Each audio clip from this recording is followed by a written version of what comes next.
अस्सलाम वालेकुम वीवर्स। आज मैं आपके साथ पंजीरी की जो रेसिपी शेयर करने जा रही हूँ, इसे अगर हम ताकत का ख़जाना कहेंगे तो ये बात गलत नहीं होगी। असल में जो पंजीरी होती है ना, जिसको वाकई में पंजीरी कहते हैं, वो सूजी, मैदे या आटे से नहीं बनती। वो बनती है सनास्ते से। और सनास्ता क्या होता है वो मैं आगे चलकर आपको बताऊंगी। तो चलिए शुरू करते हैं। बिस्मिल्लाहिर्रहमानिर्रहीम। अब पंजीरी बनाने के लिए मैं कौन कौन सी चीज़ें इस्तेमाल करूँगी और किस तरीके से इस्तेमाल करूँगी वो देख लेते हैं। तो सबसे पहली चीज़ है पंजीरी की जान, सनास्ता। सनास्ता बहुत ही मेहनत से तैयार किया जाता है। मैं आगे चलकर आपको इसके तैयार करने का तरीका भी साथ ही बताऊंगी। अब अगर हमारे पास नाश्ते की मिकदार कम है तो हम उसकी मिकदार को ज़्यादा करने के लिए नाश्ते के साथ सूजी, आटा या मैदा का इस्तेमाल कर सकते हैं। यहाँ मेरे पास तकरीबन 2 कप नाश्ता है। पंजीरी की मिकदार को ज़्यादा करने के लिए हम 2 कप सूजी का भी इस्तेमाल करेंगे। यहाँ मैं पंजीरी की रेसिपी में शक्कर का इस्तेमाल करूँगी। आप चाहें तो गुड़ भी इस्तेमाल कर सकते हैं, क्योंकि शक्कर और गुड़ हाजमे के लिए बहुत अच्छे होते हैं और ये वायरल इन्फेक्शन से भी बचाते हैं। अगर हमारे पास 1 प्याला सूजी का है और 1 प्याला नाश्ते का है तो इस हिसाब से 2 प्याले शक्कर के इस्तेमाल होंगे। लेकिन मुझे इतना मीठा पसंद नहीं है तो यहाँ मैं 1 प्याला शक्कर का इस्तेमाल कर रही हूँ। 2 बड़े चम्मच यहाँ मैं गोंद के इस्तेमाल करूँगी। कुछ लोग इसे चीड़ भी कहते हैं। इससे कुव्वत मुदाफ़त में बहुत इजाफा होता है। अगर वक्तन फ़वक्तन इसका इस्तेमाल कर लिया जाए तो हम घुटनों, जोड़ों और कमर के दर्द से महफूज रह सकते हैं। यहाँ थोड़े से पिस्ते हैं। पिस्ता खाने से भी हड्डियाँ मजबूत होती हैं। यहाँ मैं आधा कप नारियल का बुरादा इस्तेमाल कर रही हूँ। ये हमें पट्ठों के खिंचाव से बचाता है। इससे पट्ठों में लचक पैदा होती है। ये 2 टेबल स्पून सूंठ है। अगर आप शदीद सर्दी में पंजीरी बना रहे हों तो आप सूंठ का इस्तेमाल करें। इसकी तासीर बहुत गर्म होती है। आधा कप कद्दू के बीज हैं। इनमें मैग्नीशियम और पोटेशियम वाफिर मिकदार में होता है और ये हमें दिल की बीमारियों से बचाता है। आधा कप यहाँ हमारे पास भुनी हुई साफ सुथरी मूंगफली के बीज हैं। मूंगफली मैदे और फेफड़ों को ताकत देती है और ये कैंसर से लड़ने और कैंसर से बचाव के लिए भी बहुत मुफीद है। 1 कप यहाँ हम बादाम का इस्तेमाल करेंगे। सब जानते हैं कि बादाम खाने से दिमाग तेज होता है, लेकिन तजर्बात से साबित है कि ठोकरें बादाम से ज़्यादा दिमाग तेज करती हैं। 1 कप ही हम इसमें काजू का इस्तेमाल करेंगे। काजू एंटीबैक्टीरियल और एंटी फंगल प्रॉपर्टीज रखता है और ये चेहरे के निखार के लिए भी बहुत बेहतरीन है। 1 कप फूल मखाने इस्तेमाल करेंगे और फूल मखानों में दूध से ज़्यादा कैल्शियम होता है। आधा कप चार मगज़ हैं। ये गर्म तासीर रखते हैं और हड्डियों के लिए बहुत बेहतरीन होते हैं। थोड़े से नारियल को मैंने बारीक बारीक काट लिया है। ये पंजीरी में बहुत ज़बरदस्त जायका देगा। 2 बड़े चम्मच कमर कस के हैं। इसका नाम ही कमर कस इसलिए है कि ये कमर के दर्द के लिए बहुत मुफीद होता है। साथ ही इसमें 10 से 12 हरी इलायचियाँ हैं। इन दोनों चीज़ों को हमने रोस्ट नहीं करना, इन्हें सिर्फ एक साथ पीस के अलहदा रख लेना है।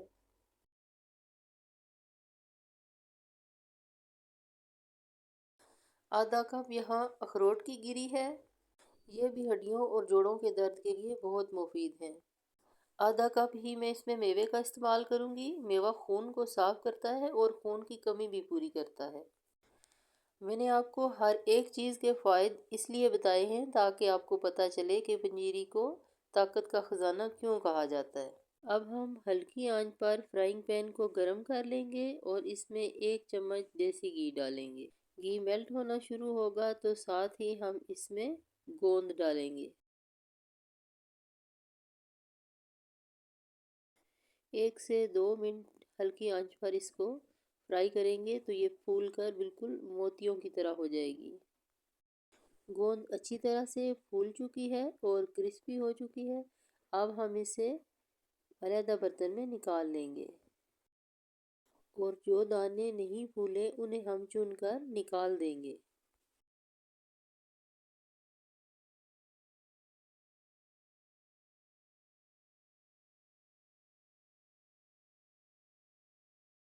अब हम इसी ऑयल में बादाम डालेंगे और इन्हें 2 से 3 मिनट तक फ्राई करेंगे ताकि ये अच्छे से क्रिस्पी हो जाएं।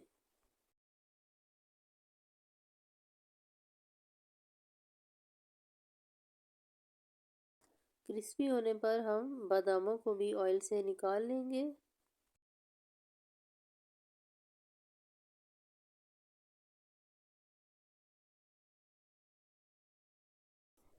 अब इसी ऑयल में काजू डालेंगे।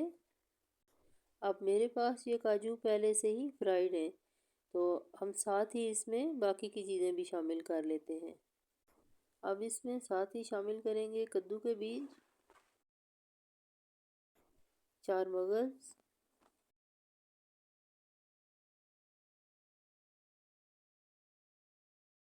मूंगफली के बीज और अखरोट की गिरियाँ। अब इन सारी चीज़ों को एक साथ 2 से 3 मिनट के लिए रोस्ट करेंगे।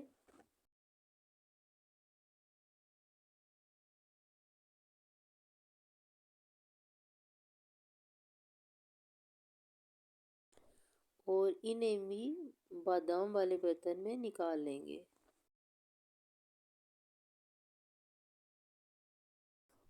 अब उसी फ्राइंग पैन में 1 चम्मच देसी घी डालेंगे और मेवे डालेंगे और मेवों को उतनी देर रोस्ट करेंगे कि ये सारे मेवे फूल जाएं।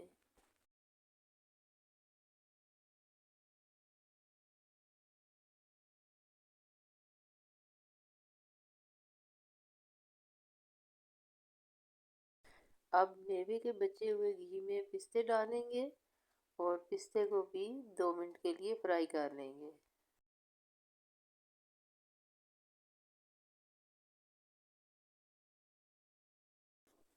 अब पिस्ते भी मेवे के साथ निकाल लेंगे। अब हम खुले मुंह वाला एक पतीला या कढ़ाई लेंगे। इसमें 4 चम्मच देसी घी के डालेंगे और अब हम इसमें सूजी शामिल करेंगे और हल्की आंच पर सूजी का कलर चेंज होने तक इसे भूनेंगे।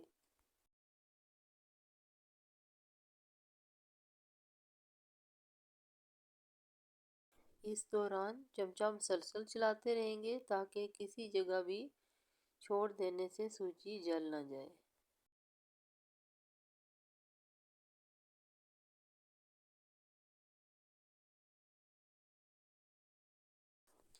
सूजी को भूनते हुए तकरीबन 15 मिनट गुजर चुके हैं। बहुत अच्छी सी खुशबू आना शुरू हो गई है और सूजी का कलर भी चेंज हो चुका है। अब हम इसे किसी दूसरे बर्तन में निकाल लेंगे। अब इस बर्तन को टिश्यू से साफ कर लेंगे। अब इसमें मज़ीद 4 से 5 बड़े चम्मच देसी घी के डालेंगे और अब हम इसमें नाश्ता डालेंगे। आंच का ख़ास तौर पर ख्याल रखना है कि आंच बिल्कुल स्लो रहेगी और मुसलसल चमचा चलाते हुए हमने इसे भूनते रहना है। नाश्ते में हल्की सी खट्टी स्मेल होती है जो हल्की आंच पर भूनने से ख़त्म हो जाती है।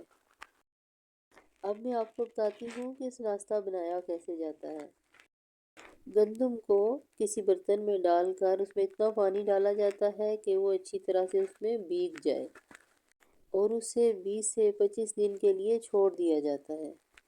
इस दौरान जब गंदम में मौजूद पानी खट्टा हो जाएगा तो वो पानी गिराकर आप उसमें ताज़ा पानी शामिल करते रहेंगे जब तक कि गंदम के दाने फूल कर फट न जाएं। जब गंदम के सारे दाने फट जाते हैं तो पहले तो उन्हें बड़ी मेहनत से हाथों से मसला जाता था, लेकिन अब चूंकि ब्लेंडर मौजूद हैं तो अब मशीनों में डालकर उन्हें अच्छे से ब्लेंड कर लिया जाता है। फिर पानी से निथार निथार कर बड़ी मेहनत से छान और सनास्ता अलहदा किया जाता है। फिर कपड़े से छान कर सनास्ते से पानी निकाल दिया जाता है और फिर उस नाश्ते को धूप में चादरों पर डालकर सुखाया जाता है। सूखने के बाद उसे पीस कर छान लिया जाता है, तब जाकर नाश्ता तैयार होता है। ये बहुत ही ताकतवर चीज़ है। अगर आप इसमें कोई भी ड्राई फ्रूट नहीं डाल सकते तो ना डालें।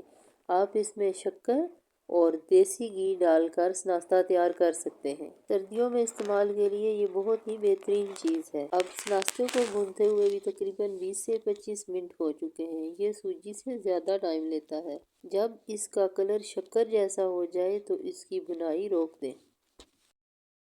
अब इसे भी हम सूजी वाले बर्तन में निकाल लेंगे, क्योंकि अगर हम उसे उसी बर्तन में छोड़ देंगे तो नाश्ता गर्म बर्तन में जल जाएगा। अब ड्राई फ्रूट्स को देख लेते हैं। यहाँ गोंद को मैंने पीस कर पाउडर बना लिया है। अब इन ड्राई फ्रूट्स को भी मोटा मोटा पीस लेंगे। बहुत फाइन पाउडर नहीं बनाएंगे, बल्कि इन्हें दरदरा रखेंगे तो पंजीरी में इनका बहुत अच्छा टेस्ट आएगा। हरी इलायची और कमरकस को भी मैंने पीस के रख लिया था। अब उनको भी इनके साथ शामिल कर देंगे। अब इनके साथ ही खोपरे को भी शामिल कर लेंगे। कुछ ड्राई फ्रूट्स को मैंने साबुत भिगा के रख लिया है, ताकि हम आखिर में इनको पंजीरी में शामिल करें तो खाने में तो ये बहुत अच्छे लगेंगे ही, देखने में भी ये बहुत अच्छे लगेंगे। अब यहाँ मैंने फूल मखानों को भी पीस लिया है और इन्हें भी इसके साथ ही शामिल कर लेंगे। अब नाश्ते वाले बर्तन को धो लेंगे। हल्की आंच पर इसे हल्का सा गर्म करेंगे और इसमें आधा कप पानी का डालेंगे। साथ ही इसमें शक्कर शामिल करेंगे। अब शक्कर को पिघलाकर चाशनी तैयार कर लेंगे। अब इस चाशनी में एक तार और दो तार वाला कोई सीन नहीं है। जब सारी शक्कर पिघल जाएगी और इसके ऊपर झाग बनना शुरू हो जाएगी, तब हम आंच बंद कर देंगे। शक्कर और गुड़ में गन्ने के छोटे छोटे ज़रात शामिल होते हैं, इसलिए इसे छान लेना ही ज़्यादा बेहतर है। अब हम सूजी और नाश्ते को वापस खुले मुंह वाले बर्तन में डाल लेंगे। अब जो ड्राई फ्रूट्स हमने पीस कर रखे हुए थे वो सब इसमें शामिल कर लेंगे। अब इन्हें बहुत अच्छी तरह से चमचे की मदद से मिक्स कर लेंगे।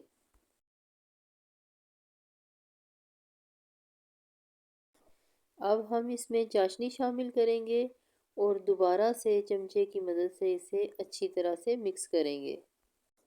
अब हम पंजीरी को चेक करेंगे। अगर ये गर्म होगी तो फिर हम इसमें ड्राई फ्रूट डालेंगे और इसके लड्डू बना लेंगे।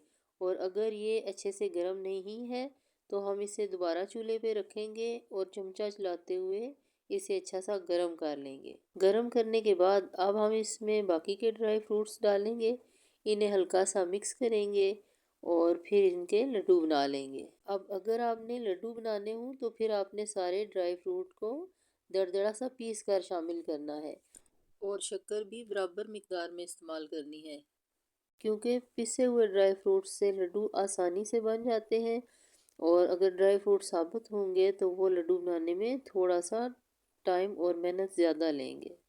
अब नाश्ता इतना गर्म होना चाहिए जिन्हें हमारे हाथ बर्दाश्त कर सके, तो उस वक्त ही लड्डू बना लेने चाहिए। ठंडा होने पर ये लड्डू आपस में नहीं जुड़ेंगे। कुछ ड्राई फ्रूट इसमें साबुत शामिल किए हैं, इसलिए लड्डू बनने में थोड़ी मेहनत ज़्यादा ले रहे हैं। अगर आपने लड्डू बनाने हैं तो फिर आप इसमें ड्राई फ्रूट पीस कर डालेंगे। जब घर में नया बेबी आता था तो उस बहू या बेटी के लिए माँ या सास पंजीरी बनाया करती थी। अब जब आप पंजीरी बनाना सीख लें तो अपनी सास और माँ के लिए पंजीरी बनाइएगा, क्योंकि पंजीरी ना सिर्फ न्यू मदर को ज़रूरत होती है बल्कि तमाम बुज़ुर्गों को भी इसकी बहुत ज़रूरत होती है, चाहे वो नानी हो या नाना हो, दादी हो या दादा हो।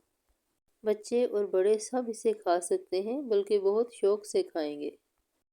एक लड्डू या दो बड़े चम्मच सुबह की चाय के साथ अगर आप पंजीरी का नाश्ता करेंगे तो ये आपके लिए बहुत फ़ायदेमंद होगा। बहुत मेहनत से ये वीडियो मैंने आपके लिए बनाई है। उम्मीद करती हूँ कि आपको पसंद आएगी। पसंद आए तो लाइक कीजिएगा, एक अच्छा सा कमेंट कीजिएगा और मुझे बताइएगा कि क्या आपके यहाँ नाश्ता बनता है और अगर बनता है तो आपकी ज़ुबान में इस नाश्ते को क्या कहते हैं। वीडियो पसंद आए तो लाइक कीजिएगा, शेयर कीजिएगा और अगर चैनल पर नए हैं तो मेरे चैनल को सब्सक्राइब भी कीजिएगा। अल्लाह हम सब का हामी और नासिर हो। अल्लाह हाफिज़।